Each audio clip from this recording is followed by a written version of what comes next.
I got this Poco M6 Pro from Flipkart today. Let's do a quick unboxing first and then we'll see what this device has to offer. If you look at the box, they have mentioned a lot of features like Snapdragon 4 Gen 2 that's based on 4nm process, 90Hz Full HD IPS display with Gorilla Glass protection, and I'm pretty sure it is Gorilla Glass 3, 50MP dual AI camera, that is 50MP main camera along with a 2MP depth sensor, and the front facing camera is 8MP. It also has a massive 5000 mAh battery. Here are some other specifications that you might want to consider. This actually looks very good for the price. Let's open the box now and see what's inside. And to give you a brief idea, this device is an exact replica of Redmi 12 5G with a couple of design changes at the back. Talking about the box contents, you get some paperwork, a SIM ejector tool, a transparent phone case, 22.5 watt charger along with the cable, and finally the device itself.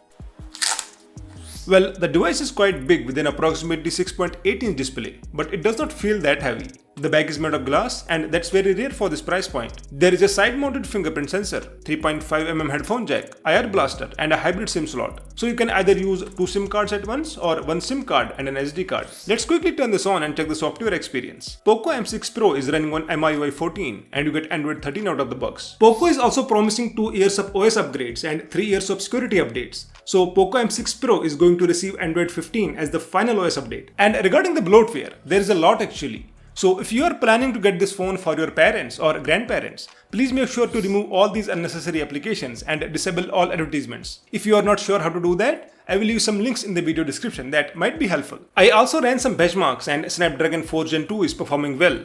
So you can expect a decent performance here. But please remember to get at least 6GB version, otherwise you might encounter continuous lags. Poco M6 Pro is also going to perform decent in games, but you should not keep your expectations high.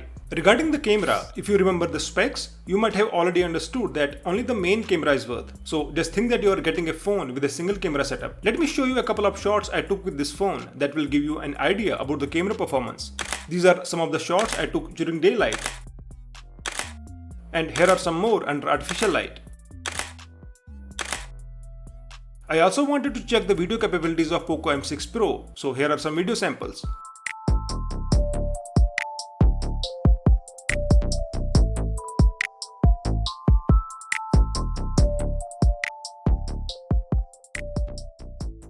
Now regarding the speaker setup, there is a single bottom firing speaker which sounds kind of okay, but you cannot compare this with a stereo speaker setup even though it gets the job done and is loud enough. Let's listen to some audio samples here.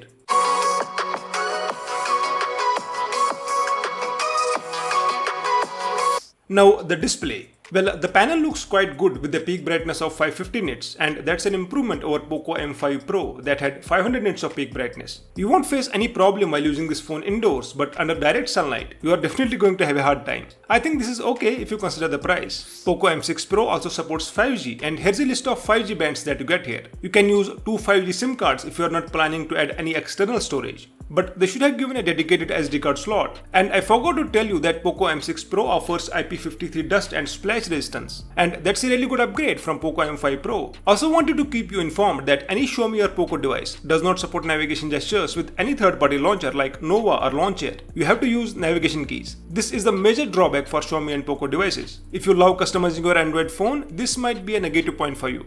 In conclusion, Poco M6 Pro offers a lot at this price point. If you are planning to purchase a budget 5G phone with decent performance, good build quality under 13,000 rupees, this might be the one for you. I know there are some shortcomings like single speaker setup, UFS 2.2 storage, average cameras and lots of bloatware, but it feels value for money. And that was the review guys. Thank you so much for watching. I'll see you in the next one.